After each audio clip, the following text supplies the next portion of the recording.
I need some traction. You need some traction. Roy Global here, co-founder at Boast AI. We're on a mission to help innovators become successful and change the world by giving them access to government funding and all the resources they need to succeed. Today's Traction webinar is brought to you by Boast AI, Launch Academy, in partnership with Growth Blazers, Founder Institute, Lazarides Institute, and BCF Ventures. Folks, as you're joining, introduce yourself to everyone. Tell us where you're from, what's your company do, what you're looking to get out of this session. And if you have any questions, type them in the Q&A tab. We'll take them along the way or at the end. Super exciting session today. You know, we're in a fintech revolution. The world has seen multiple phases of technology, right? The first phase of technology was the internet, right? It brought connectivity. Then came cloud. I guess I mean, what we say, cloud came first, or mobile, let's say, then came the cloud, and it made sort of brought in intelligence. Then after that came mobile, and it sort of made connectivity ubiquitous.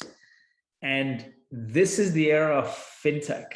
This is going to make value exchange ubiquitous. Payments, financing, lending, credit, banking, insurance, bringing this to every application so companies can serve more and more customers rather than having customers use multiple vendors for different things. We talked about how Shopify's payment revenue is likely going to grow faster than their subscription and services revenue. Starbucks has the second most used payments application. It's not a bank. And companies like Toast are introducing lending within their platform. Boast AI, we help companies automate tax credits from the government. We have a lending product where you don't have to wait 16 months to get this money from government incentives from the government. We have an embedded lending product. So fintech as a whole is exploding, and it's one of the keys to becoming the next unicorn, embedding finance, payments, lending, insurance, banking into your products. And I couldn't find a better speaker for this topic than Ahmed. Ahmed and I go way back. We've been good friends for a long time. Geez, we're both community builders. We started our lives in Startup Weekend building community. And Ahmed has, you know, I know his kids, he knows my kids, he knows my wife, I know his wife. Like we've been really good friends. And then he was looking for his next thing, and he, I don't know, stumbled into Marqeta, but it was probably the best thing to happen, where you went from Startup Weekend to Marqeta, 14 billion IPO, and now you're at Branch. So, you know, Ahmed knows all about payments, all about embedded fintech. He's written a best-selling book, and just one of the nicest people I know on this planet. So Ahmed, welcome to Traction. How are you? Hey, I'm good, man. Thanks again for having me. You're way, way, way too kind. I'm not saying that nice. I'm speaking the truth. So from Startup Weekend to 14 billion market cap running, or VP product there, to Branch, which is the next big unicorn. Give us your backstory. How did you get into fintech? Yeah, so I completely stumbled into it. I think we were talking about this a little bit earlier. So if you remember, so we were both running events at Startup Weekend. I was actually doing it full time. I was actually doing a little bit of work in venture capital as well. And then what happened is my wife and I, we had our first kid in San Francisco, and we were thinking about actually moving back to Minneapolis. I remember we were having lunch one day, and you're like, no, dude, don't move to Minneapolis, figure it out, you know, figure out something. But ultimately, we were just like, we needed help. And so I was actually planning on moving. And then I get this Facebook message from an old high school friend of mine. His name is Dave Matter. And he was like, hey, dude, I'm in the Bay Area. We should like get together. I was like, great. Yeah, this is awesome. Like I already had given my notice to my previous employer. And we met up, and he's talking about this company called Marqeta. And like, again, I didn't know anything about Marqeta. I didn't know anything about payments in general. And he basically kind of told me about what he was working on. And I kept thinking about it. I was like, is this something like Stripe? Like that was the whole thing in my head, because at the time Stripe was really, really hot. Like all the TechCrunch articles that you read, it was all Stripe, right? So I was like, this is something like Stripe, and I guess it's a big deal. And so he goes on, he says, look, we are about to sign this deal in Dubai. And he's telling me all this stuff. And then I kind of looked at him and I said, you know, it's always been kind of in my bucket list to work in a Middle Eastern country. And so he kind of looks at me and he's like, oh, do you want to just like do this with us? And I was like, Dave, I don't know anything about payments. He's like, don't worry about it. Like, we'll figure it out. So I joined. So basically my wife and I, we made the decision to join Marqeta at that moment. And I kind of asked her, I was like, do you want the snow of Minnesota or would you be okay with the sand of Dubai? And we thought it was a great opportunity and ended up taking it. So, my movers were coming the following week. So I had to cancel all of them. My lease was up. I had to get a whole new apartment, all that in San Francisco, and then stayed on for about 2 months. You and I were in Vegas for the Startup Weekend Organizer Summit. And I get the call from Jason, the CEO, and he's like, hey, man, we're supposed to be on a plane on Sunday.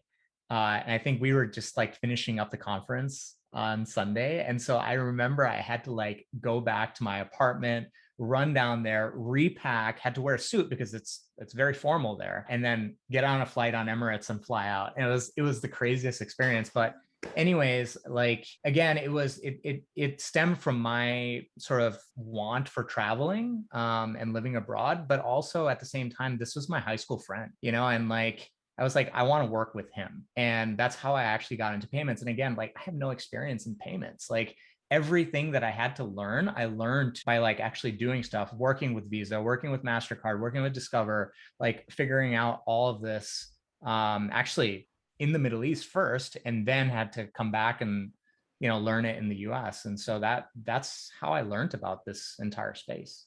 Definitely. And one of the key things you need as a product leader is ability to deal with ambiguity and then have great vision, both of which you have. I mean, 14 billion market cap later, great company, Marqeta.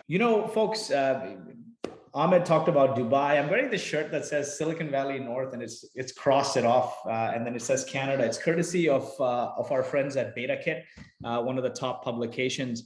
And I see this. I live in Silicon Valley, but right now I'm hanging out of Austin here. And I see everyone has their own version of Silicon Valley. Silicon Slopes is Utah. Silicon Hills is Austin. Silicon Oasis is Dubai. Silicon Valley North is Canada. And they sent me a t-shirt saying, hey, have your own identity. Silicon Valley North, they canceled it, and it's Canada. I want to ship one to every community leader in each of the cities with that. But that being said, let's dive right in. You wrote this awesome book.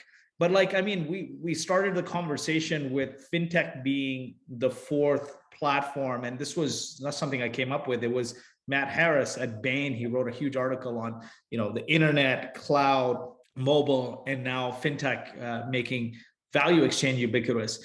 So why do you think every company will become a fintech company? So every company will become a fintech at some point, because ultimately you need to exchange goods or you need to exchange something for money, right?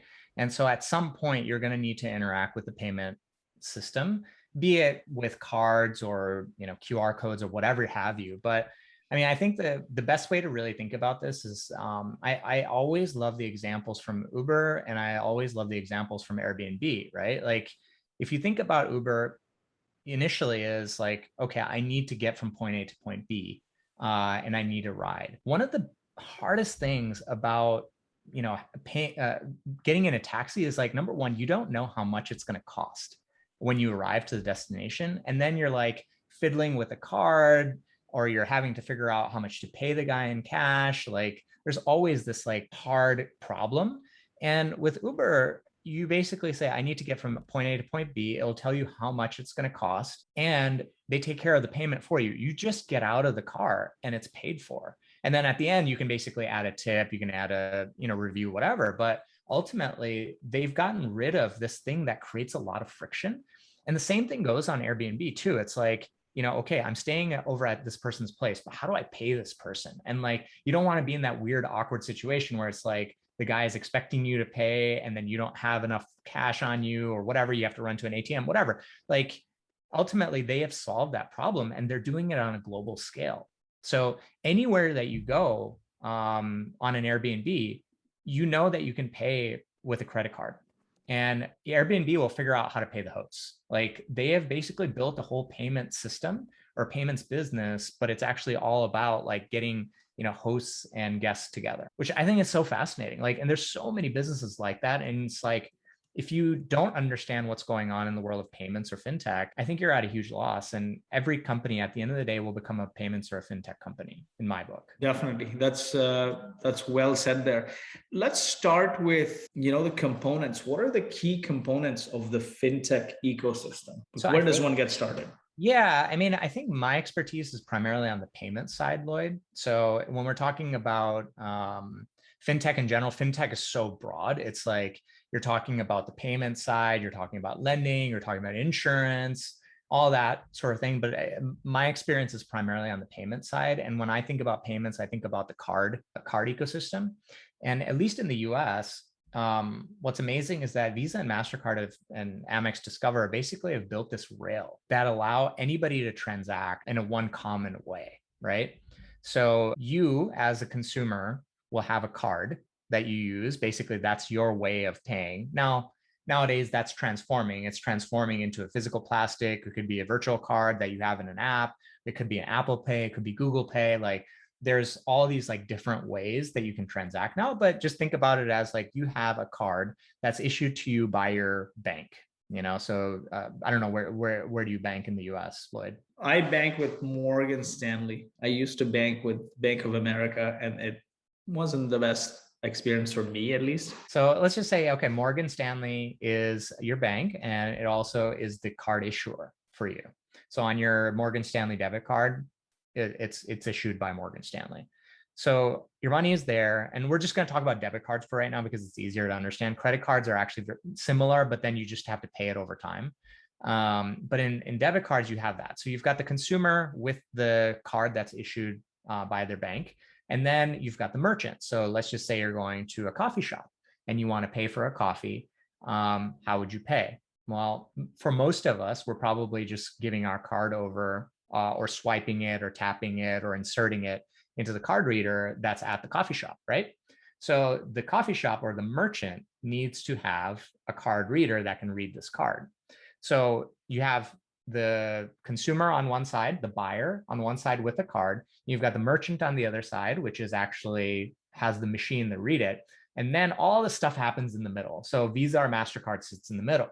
And so what happens is that your Morgan Stanley card, I'm assuming it's a Visa. So what will happen is that when you insert that card at the coffee shop, the transaction for $5 or whatever, that information will get sent over to Visa first. And then Visa will figure out, oh, okay, this is a Morgan Stanley card. And then it'll route it to the issuer processor that's with Morgan Stanley. And so the issuer processor, I'm not sure who Morgan Stanley uses, but a good example of an issuer processor is Marqeta, which is the company I previously worked at. And so they will basically look at that transaction and say, okay, this is Lloyd. He's at a coffee shop. He's spending $5. Is he allowed to do this? Well, first thing he checks is, does Lloyd have $5 in his Morgan Stanley bank account? Yes, he does. Is he allowed to spend it at a coffee shop? Yep. And so based on those checks, Morgan Stanley will send a message back to Visa saying everything looks good. And then Visa sends that info over to the coffee shop. And in the coffee shop, it basically comes back with a thumbs up that says, yep, you're good to buy. And what it's essentially doing is it's putting a hold of $5 on your account so you can't spend it again. But ultimately, like that whole string of events that's happening, that's what I would refer to as like the payments ecosystem and the flow of an authorization. And it all needs to happen within 3 seconds. And I think that's really the amazing thing about the system that Visa and MasterCard have built is that all of this checks and all that needs to happen within 3 seconds. And most of us don't even really think about it. It's like, it's such a mundane thing. It's like, okay, cool. I'm paying for my coffee. I insert my card. Okay, whatever. But there's actually a lot of activity happening. And so that's kind of, at least for me, it's the basis of the payment ecosystem. And then you layer on top of it all the other fintech pieces. Definitely. And Sonia asked here, when you say every company will become a fintech company, do you include B2B software companies? And I think what we're trying to say here is if you have a customer base, whether it's 100, 200, 500, you can layer on, you can embed payments in there, you can embed lending in there, you can likely embed insurance in there. If you're selling B2B software to businesses, you can embed these different things that you traditionally would outsource or companies would outsource and make revenue off it. And there's no reason for you not to do that because you have the engaged customer that, that loves your product and you have high retention. There's no reason, if it's not synergistic, to not offer it. So let's dive into sort of that concept there, right? And that's what we were getting at, is like, if you embed finance into your products, effectively you're offering all these financial products, you end up becoming a fintech company. Every company will be a fintech company. That's pretty much not different than saying every company will be a cloud company, right? Before, when it was on premise, right? Every company will be mobile company, of course, right? Yesterday's sort of wow features becomes today's performance features and tomorrow's table stakes. Like today, cloud and mobile is table stakes. I would say AI will become table stakes, where every company will leverage data to provide some insight. And in that same fashion, if you have customer data, offering fintech is going to become a table stake in there. And you see the fintech companies with embedded fintech, the valuations are significantly higher in the last little while, or in the last 12 months. So let's dive into understanding and embedding different fintech offerings, from payments to lending, et cetera, in your products, right? So tell us what a neobank is. Walk us through that concept of a neobank. How do I become a neobank? Yeah, so a neobank is, well, what is a bank, right? I mean, so we just talked about Morgan Stanley, we talked about Bank of America, but you have all the slew of sort of all these online banks, right? So you've got your Chime and your Current and your Varo. These are kind of the big names that you hear about right away, but also there's like niche types of businesses out there. So for various different communities, you can actually build out a bank specifically for them. For us, I mean, where I work at right now, Branch is a neobank for working Americans. And so we basically have built a banking, not a banking stack, but a tech stack that offers banking services to these people that are largely underrepresented. They're a lot of times they're getting dinged with overdraft fees, or they're getting dinged with minimum balance fees or whatever have you by the traditional banks. And so we've basically created a completely online or mobile banking experience for them that basically is no fees. And what we do is we go after the employers. So we say, hey, employer, you want to offer this great benefit to your employees. This is a zero fee banking account. On top of that, we can offer things like earned wage access, where you're able to pay people faster than the traditional 15th and the 30th, right? And you're also able to offer all sorts of other services along with it. And so that's kind of what we're offering, and we're considered a neobank simply because we're not. Well, I do want to make the distinction. We are not actually a bank. Like we're a tech company. We leverage and work with a banking partner under the hood to be able to offer these services.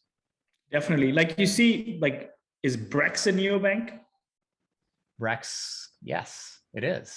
So Brex initially started off as an expense card product, but if you look at everything that they're doing right now, like they're able to open up business checking accounts, like all of that, like the entire suite of services Brex is now providing. And so, like, is there a threshold of customers you need to have to start going down this route? Because I feel like, like for example, Boast has 1,000 customers, and then we run this community. We've got 115,000 subscribers. Now, not every one of these subscribers are a fit to be a client, because we automate tax credits from the government incentives, et cetera. But not everyone qualifies for that. But I have 115,000 subscribers that engage with Traction. Should I be looking at doing some of this? So like, what is that threshold? Like, when should start people thinking about it? Yeah, I mean, I think if you can provide something that's really unique for a specific demographic. I mean, again, the demographic of the Traction attendees it's all over the board. Like you've got such a wide variety of people, but what you could do is you could offer Traction banking services if you wanted to, and just offer something that's awesome for this community. I think what a lot of people are realizing is that just the table stakes banking things, like being able to offer a debit card, being able to offer a great app, being able to offer great support, all those things are kind of table stakes. But then it's like, where do you go beyond that?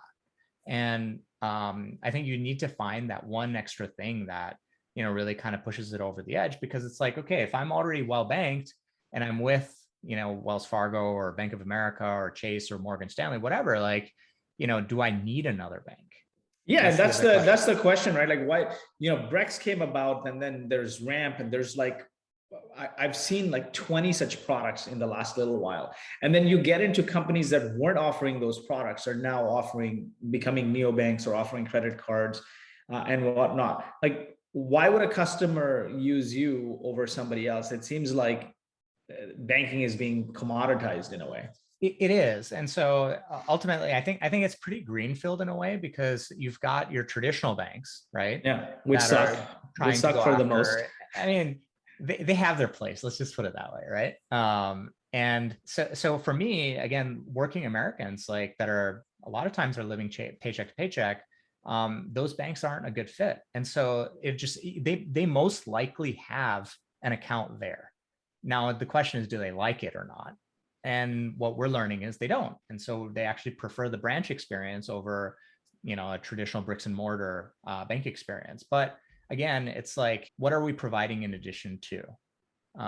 That's really important here. And you can't skimp on certain things. Like, I think a lot of people think about, they're like, oh, cool, I've got this user base, I'm going to go ahead and create my own neobank around it. Well, there's actually a lot of things you need to consider. And actually, one of the most misplaced things is support.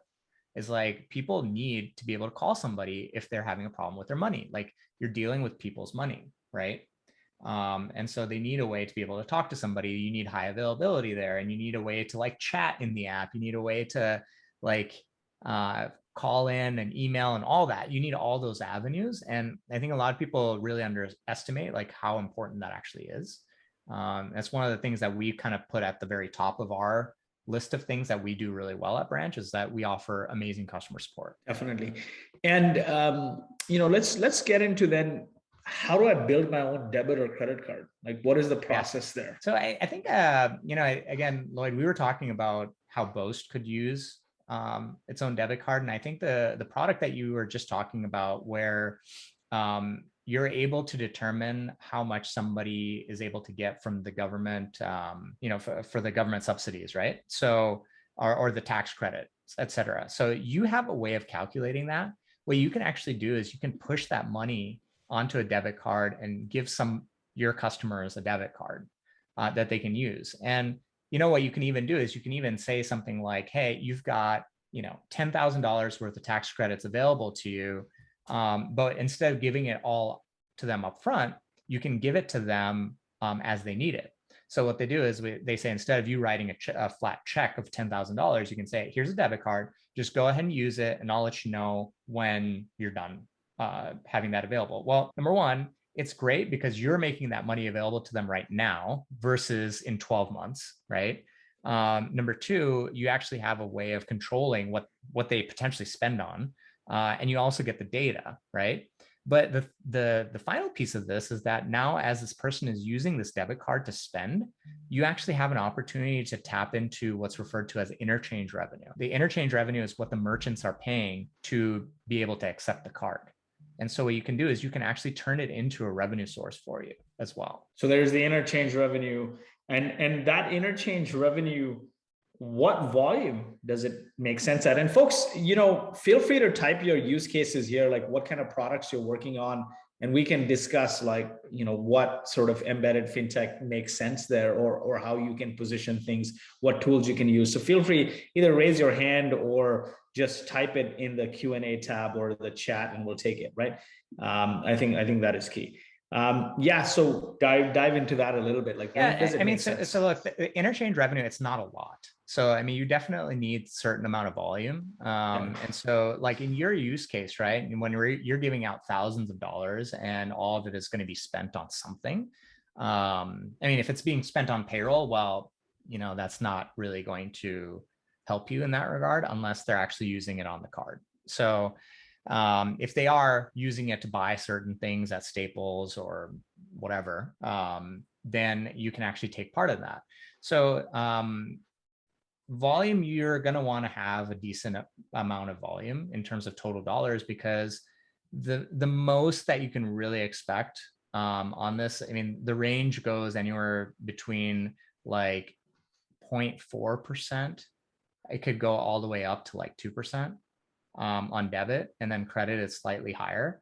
But again, you're going to have to give cuts of that to various different parties. So obviously your issuing bank, your processor, your issuing bank, your processor, and also any other servicing the network. You're going to have to give a little bit of that to the network as well. So it all depends on, once everything is said and done, it doesn't really add up to be that much in terms of percentage perspective.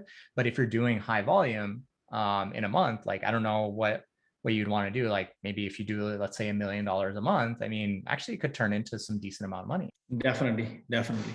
Let's say on $100,000, like what is the typical that you'll see a company can make? It all depends. It's hard. It's really hard to say that because again, each merchant will have its own different rate. Like the rate tables that MasterCard and Visa put together, it's almost like 400 pages long. So it all depends on the type of merchant, depends on, are you doing it in person? Are you doing it online? Like there is a lot of variability. So I can't really state exactly what that's going to be. And then it all depends on what your negotiation is with your issuing bank and et cetera. Right. Now let's go into payments a little bit, which is where we started. You're like, hey, if you're starting with payments, you get a lot of data, and based on that, you can branch into other things like lending and insurance and credit cards and whatnot, right?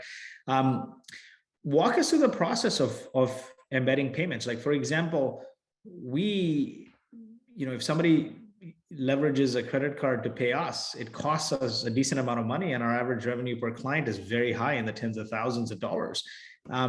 What are the steps needed to embed our own payments and streamline that? And then of course you look at all these SaaS companies, they're charging by invoice, and then you have bill.com or something in the middle. Are you saying like all of that get eliminated, like no need for Stripe, no need for bill.com, like have your own embedded sort of payments?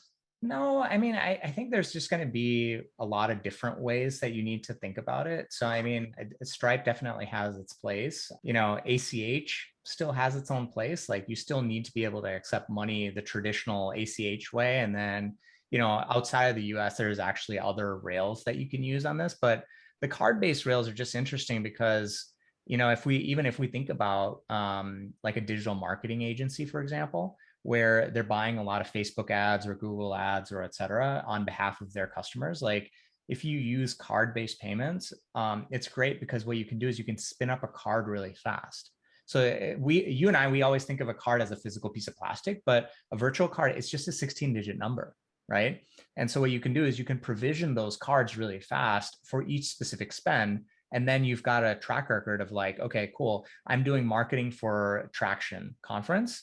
I use these five debit cards to pay for the Facebook ads, like one for Facebook, one for Google, et cetera. And so you can use payments in that way because a lot of those types of merchants actually do accept credit cards. There's always going to be other merchants that are just like, we don't accept credit cards, like you have to pay us with a check, or you have to pay us with an ACH or whatever, or otherwise they add a surcharge fee and they say, oh, if you pay with your invoice with a credit card, we're going to charge you an extra fee, blah, blah, blah. Right. Definitely. So on the payment side of things, like why even do this if there's things like Stripe, I guess, like, why even spin up your own sort of payments mechanism? I mean, for Shopify, it makes sense.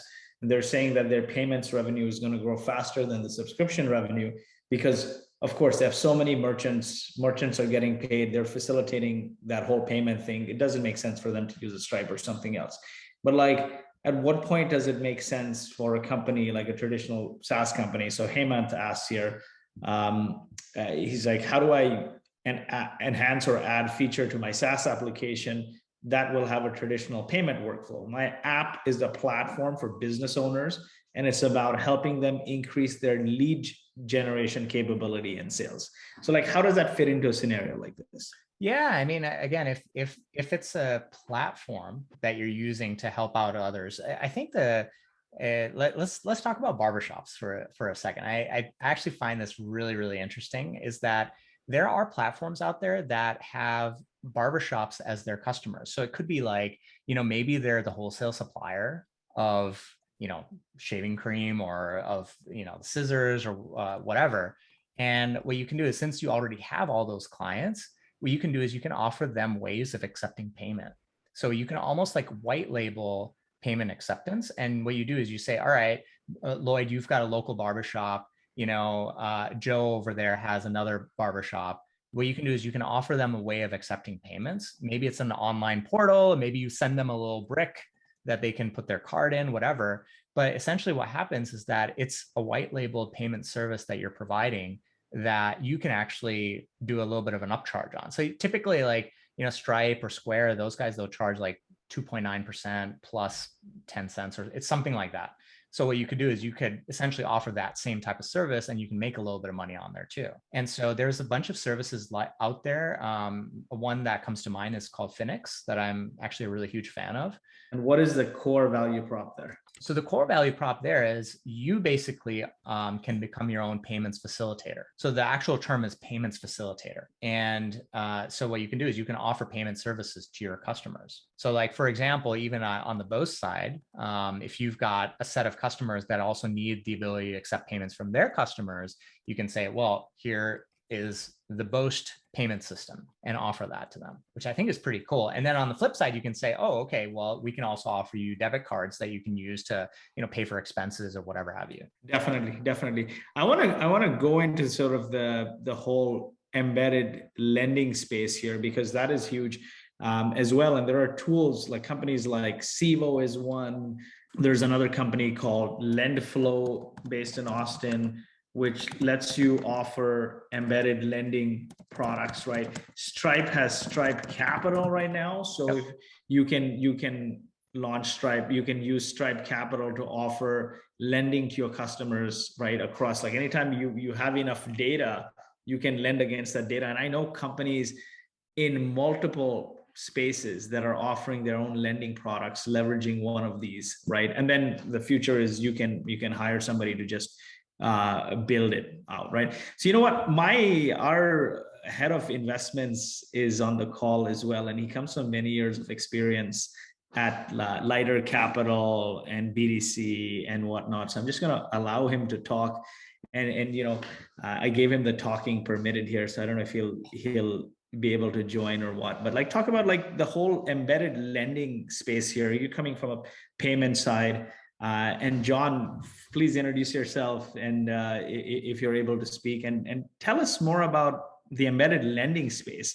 How does one offer that? Hey, Ahmed, I think we met a couple of months ago. Yeah. And yeah, it's interesting, right? Because, I have worked with, firms like Lighter Capital and Floor Capital. And what we have been observing in the venture debt space, most of these companies that are looking for high growth, capital efficient companies are looking for creative ways, whether it's revenue based lending or offering line of credits, and how to get that capital to their customers in a way that they can maybe track the bank account transaction data and like we were just talking about that, right? Like how can you get more visibility into your customers' spending habits so that you can create products that are a bit better catered to them. Clearco is such a good example of this, right? Because the way they saw that information. And it's kind of interesting to see, Brex, for example, is now going into the venture debt space as well. I think you guys were talking about that earlier. And when it comes to, the debt as a service or some of these other investors, are you finding, Ahmed, anything that is changing in this space that, obviously the lenders are getting more sophisticated about it because now they have Plaid, and with Plaid, they are seeing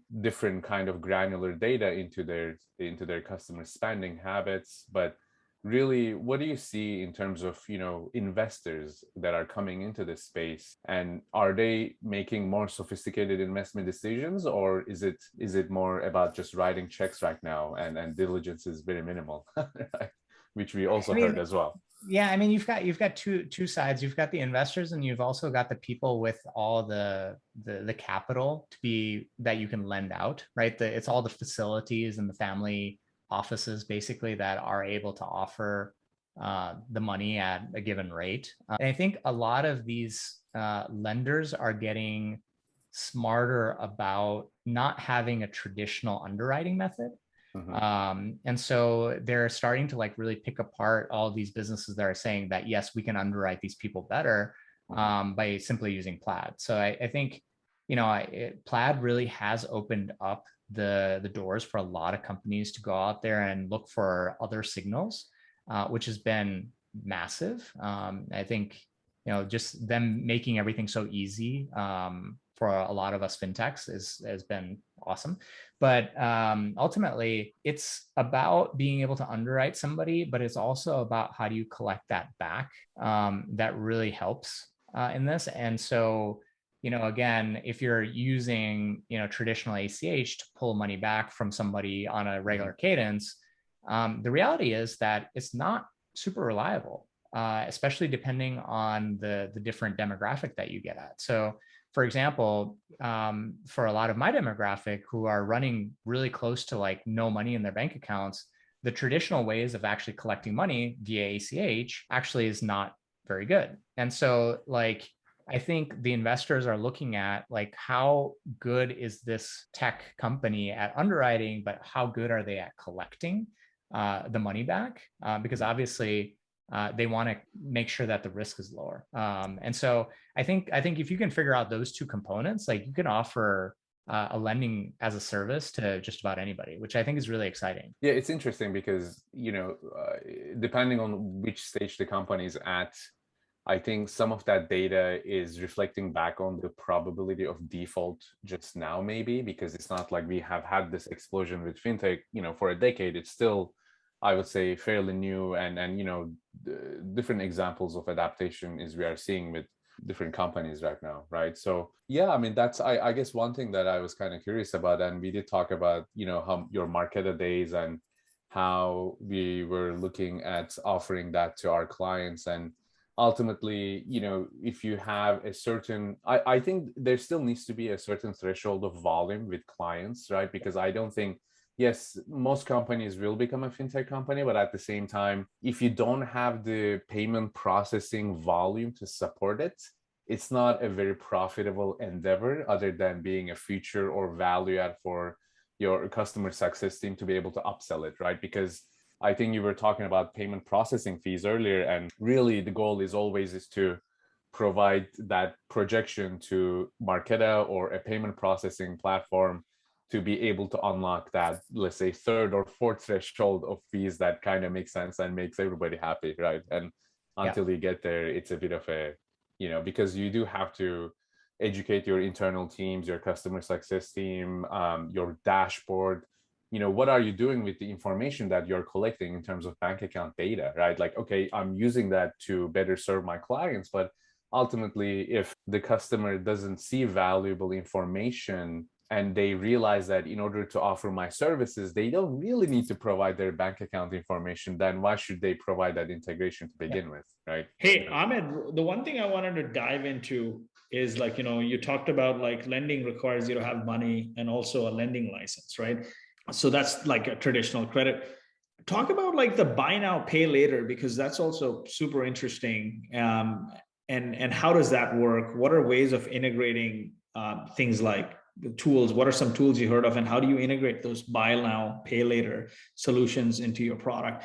I talked about, I think, on the traditional lending side, if you have a data set that you're collecting and you can offer lending to your customers, there's at the simplest level, Stripe Capital, there's Civo.com, there's Lendflow.com, and then you can go about raising your own credit facility. And it's probably a conversation for a later time, but dive into the buy now, pay later. And then what as a product leader, I have a question for you in that, how do you evaluate what's the next fintech feature to implement in your startup? So start with the buy now, pay later ecosystem. Yeah, let's talk about buy now, pay later. So buy now, pay later is essentially a way of offering split payments to your customers. And the way that you do underwriting on it is actually, in most cases, very different from how you do a traditional credit score, right? So like an Equifax credit score is probably not going to be super relevant for a buy now, pay later decision, because a lot of the people that are taking advantage of this are thin file. It's referred to as thin file, and may not have very decent credit. But then there's also people like you and I who have kids, and we want to be able to go on trips. And I mean, flights are crazy expensive, especially when you're having to buy 5 tickets. And I always like just splitting that into 4 or 5 payments. And so they have a way of underwriting you by looking at your bank data or some other piece of data. And they're able to tell you how much you're actually good for. And what happens here is, let's talk about Affirm, Sezzle, Afterpay, Klarna. These are all providers. So they've already packaged everything. So they take care of the underwriting. They've got the line of credit, all of that. What you can even do is you can put a button during your checkout experience for any of these and be able to offer to your customers. And so instead of just offering a way to pay with your credit card, you can also say, I want to check out with Affirm. And when I do check out with Affirm, I'll be able to like split this over X amount of time, right? So, I mean, those tools are out there. But again, if you want to offer a white label service yourself, I think the services that you mentioned, you can use that to be able to build your own white label buy now, pay later service. Definitely. So let's dive into how do you figure out and prioritize what the next fintech feature to offer in your product is? And I think it all starts there, right? I think it's a great question. It's something that I constantly struggle with is that, when you're a neobank, there's all these like things that traditional banks offer that you think, well, gosh, if I'm going to beat Bank of America, I'm going to need to have this. And then you go on the flip side and you look at other neobanks and you're like, well, Chime has this feature. Do I need to also build it? And I think those two examples can lead you in very bad directions, because I think instead of looking at, hey, what does my customer want? You're looking at what do I think my customers want based on my competitors, or contemporaries in the market for that matter. And it's easy to get it down that slope. Okay, so Revolut just announced they're going to be offering some form of buy now, pay later built in. Do I need to build buy now, pay later right now? Well, I don't know. I think my customers are asking for very different things and trying to solve their problems right now versus something that I could potentially like hold off and do in the future. I think is the key thing. I mean, product management, that's what it's all about. It's all about trade-offs, right? Like, what do I do first? What's going to have the biggest impact for my end users? And, how do we actually service our customers better is kind of really where you have to put your mind at. Yeah, of course. Like we don't offer a way to like write a check. Like I don't give checkbooks to my users, and I could have, because people, when they go and open up a bank account at Bank of America, they get a checkbook. Well, the reality is most of my end users have never asked for a check. There's a number of questions here on like the buy now, pay later model. Salman asked here, how can it be offered in the travel space for B2B and B2C? How do you make money on the buy now, pay later offer? Yeah, buy now, pay later. I mean, I think travel is kind of the biggest industry where this needs to be available, especially for personal travel. For business travel, not so much, because like your business is paying for it. But for personal travel, I use it all the time. I mean, I used PayPal's like pay in 6 installments, like way the hell back, simply because it's so expensive to travel. So I guess the way that you'd implement it is you can use one of these services that are already there, which, by the way, like, all of the services that we just talked about, Affirm, Klarna, Sezzle, Afterpay, they're all phenomenal. They've got great user experience built in, and be able to offer that right in your travel site. If you've got a travel site, I think it helps in getting you more business. So I think if you are running a travel site, buy now, pay later will help you get more users there. So that's kind of your way of making money. But ultimately, what's going to happen is the buy now, pay later providers are either going to charge the end user for that, period, that cost of money, right? Or they're going to charge you a fee as the merchant. So instead of paying Visa or MasterCard, you're essentially paying the buy now, pay later guys for that, the interchange, so to speak. Definitely. And tied to that, Salman asks, they've got customers in 5 continents. If we establish a neobank, do we have to get licenses in each country? And then what could be other fintech products to offer, like in this travel company? You got buy now, pay later as core. Maybe there's payments there as well. But like, yeah, how do you think about it? So again, let me answer the first question first, is that yes, if you want to be able to offer, let's just say, checking accounts and debit cards, you need to be able to do it in every country. And so the certification effectively is you need to find an issuing bank in those countries that can actually issue this out. So for example, like you've got a bank in the US that you work with, you've got a bank in Canada that you work with, you've got a bank in Mexico that you work with, for example. So you would need to establish those relationships. And I mean, honestly speaking, it is actually a lot of work to do that. It's not something that, you know, you can spin up within a month or whatever. This is usually anytime you start a new country, it's half a year to a year's worth of work to actually set that up correctly. And then you have all the FX and everything else. But if you were to offer digital wallets in all of these countries, what you can also do is you can move money in between really cheaply and easily too. So for example, I always used to think about this when I was in Dubai. It's a huge expat community there, right? And so what a lot of times what happens is people from Pakistan and Bangladesh and India come to Dubai to work, but then what they're doing is they're sending money overseas back to their families, right? And so if you have banking relationships in all these different countries, what you can do is you can essentially set up an account for your spouse in Pakistan, and then you can stand up your account in Dubai and you can transfer money in between. Yes, there is a cost to it, and there's obviously currency conversion, but you can do it really in a relatively cheap way. Definitely. And Ariane asks here, does Phoenix work with non-card payment methods like ACH and Wire? I think they're predominantly on the card side, but I would check again because they're doing a lot of things in the space. For ACH, again, Stripe manages that really well through Stripe Connect. And also Dawala does that as well. Or you can work with your own banking partner to, set up ACH services there too. Definitely. Fantastic. I want to take a few more questions here. We're trying to bring a feature to our clients that allows them to leverage their credit to pay for their living costs. What is the best way to get the lowest credit transaction fees using credit cards?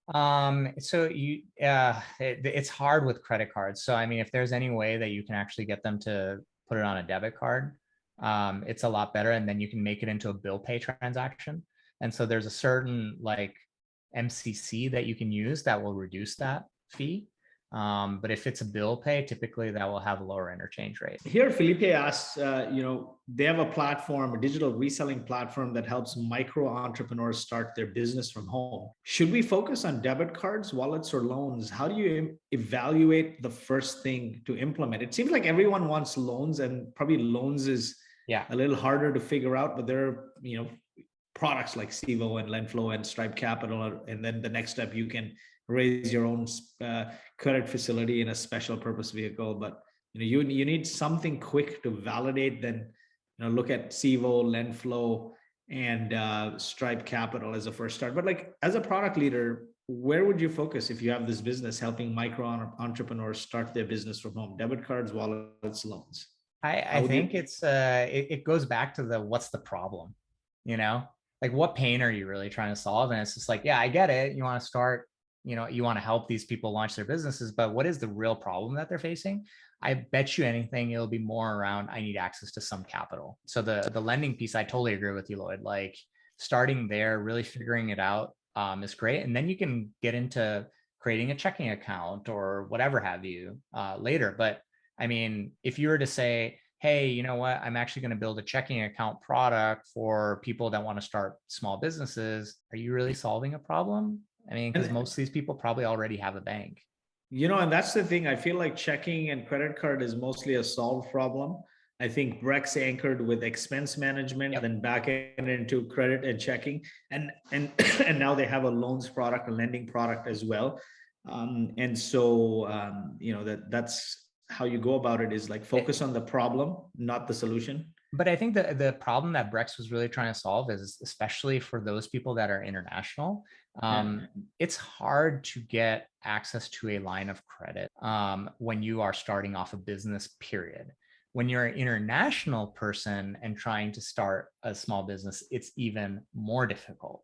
And so I think what Brex did really well is they said, look, you're starting up a small business, you're going to need access to some capital to be able to run expenses. Well, we can go ahead and help you with that. And they figured out a new way of underwriting effectively, where again, if you stand up an LLC or you stand up a C or S corp, that entity does not have any sort of credit history to it. It might not even have a bank account attached to it, right? So it's like, how do you underwrite it? Definitely.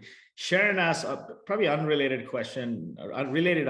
We're looking for a channel to receive payment and make payment to US customer suppliers. Everything is done by wire right now, which takes time and is expensive. Any suggestions? Yeah, wire suck. I will say, and it's it's unnecessarily expensive because it's still a manual process. That you need an operator to accept a wire. You need an operator to actually create a wire, and that's why the banks have actually made it super expensive. I think this concept of being able to pay people to a debit card is really exciting, especially if you can get them to enter in their debit card. You can actually push money to a debit card. That's a technology called push to card. Visa calls it Visa Direct. MasterCard calls it MasterCard Send. But it's a really, really awesome way of sending money really fast. And so if you can implement something like that, is great. I think, offering your vendors their own distinct debit card, it doesn't make sense. It's hard to grasp that concept. But yeah, wires are they're really hard to work with. You can work with ACH, but again, ACH is not instant. And so you can still move money via the ACH rails. But yeah, unfortunately, the bank, I wish I could say that the bank-to-bank methods, ACH and wire, were awesome. I mean, that's actually how most money moves today, but there's so many issues in it. And a lot of times they're not instant. Whereas if you use the card rails, it's actually really fast. It's a little bit pricier, but you're able to get the money out fast. And I would say it's still cheaper than a wire. It's pricier, but it's still cheaper than a wire. And so for the card rails, what is the best place to get started? Stripe or? I think most people just default to Stripe. But there's plenty of other things. I mean, again, if you pick up, again, I'm shamelessly plugging the book at this point, but if you pick up my book, there's a bunch of ideas in there. So you can start off there. And again, you want to hit me up on Twitter or whatever, I can definitely help figure out that situation too. And then Anil asks, is it possible to offer buy now, pay later for larger ticket items like equipment shed? A firm has a limit of up to 15K. So what products do you recommend if a firm has a limit? Yeah, I mean, a firm has a limit. I think you would need to just work that out. A firm has a hard limit on it today, but you can talk to them about raising the limit depending on your use case. So I would say just have those conversations. It's not a hard and fast, this is the limit, Do others have better limits like Sezzle, Klarna, Afterpay? Again, they're all roughly similar, but you can negotiate those things. I want to get into quickly, tools of the trade for high-speed execution, right? What are some of the things I mentioned more on the lending side? And very confidentially, not confidentially, but how do you say it? Disclosure. I'm an investor in LendFlow. I'm an LP in a fund that's invested in Civo because I like embedded fintech and enable you to lend, and Stripe Capital has done it on that side. But some other tools you recommend of the trade that enables high-speed execution if you want to offer payments infra or any of this stuff? Yeah, I mean, I think payments infra, I think what's really interesting is have a look at Finex. Marqeta, obviously, is great. Another one that I've been really a big fan of is Bond, where you can actually, Bond will actually help you in creating that sort of neobank experience. And then you've got a few others that are really great. You've got Synapse on one side as well. So I think a lot of the things that I've been playing around with is primarily in the sort of digital banking space. And Galileo, obviously, as well. So I would say take a look at those guys first, and then as you're kind of going down deeper, you'll start to find more and more of these types of players. And then you didn't talk much about Branch and how that works. So tell us more about the Branch product, because it's also a fintech product, right? Yeah, we're a fintech product, but again, the way that we primarily work is we work with the employers, and we also work with a lot of gig platforms as well to be able to offer really fast payment solutions. And one of the really cool things that we've been able to do, and I know we've got 2 minutes left, but when was the last time you paid in cash for pizza? Never. Like never, right? And so either you call on the phone and give them your credit card, or you put it in the Domino's app or whatever, right? And so one of the really cool things that we're doing is we're actually providing digital tips to these pizza delivery drivers. And that's actually one of the major benefits that we offer to these drivers, is that, at the end of the night, instead of you getting $100 in cash, you actually get it instantly deposited on your branch wallet account. And so not only are you getting your tips on there, but you can also put your full paycheck on there. You can also take a pay advance through us. So, I mean, that's kind of how the system works, is because we're integrated in with the employers and the gig platforms, we're actually able to offer these really fast ways of paying people out, fast and efficient. And so would you consider Branch, or call you guys yourself as an embedded fintech? Like, we would leverage a SaaS company would leverage Branch to build out the rails to offer financial services? You could, yeah. I think it depends on the use case, but certainly, yeah, we've done some very, very unique things with our partners. And so again, I was very, very early at Marqeta, so I do understand how all this stuff comes together. So what is the most common use case you've seen? For Branch? Yeah, if we had to use Branch, I mean, we talked about Klarna, we talked about Affirm, we talked about Stripe Capital, Stripe, etc. All these, but from you guys, what is the biggest value add, and what is the most common use case you see? I think for us, it's being able to offer money really, really fast in a digital way is kind of our main bread and butter. And the way that we do it is by offering completely free checking accounts and debit cards, et cetera, to the end users. Well, Ahmed, thanks so much for your time. It's a great pleasure connecting, as always. Folks, thanks for joining us. Hope you guys all had a great long weekend. Next Tuesday, we have a fantastic session on how to supercharge referral marketing. Referrals are probably the biggest, most indispensable driver of growth, right? Getting a warm referral is much easier to convert than anything else. And we're going to talk about programmatic referrals, how to supercharge your referrals to drive growth. Have a wonderful rest of the week. Love and peace.